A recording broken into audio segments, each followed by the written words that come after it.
दिन chef cat ने सोचा चलो आज कुछ मीठा बनाते हैं। उसने अपनी टोपी पहनी और किचन में सबसे पहले उसने अंडा मैदा और चीनी मिलाई।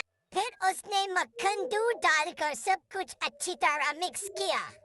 उसने बटर को केक टिन में डाला और ओवन में रख दिया। थोड़ी देर बाद खुशबू फैल गई।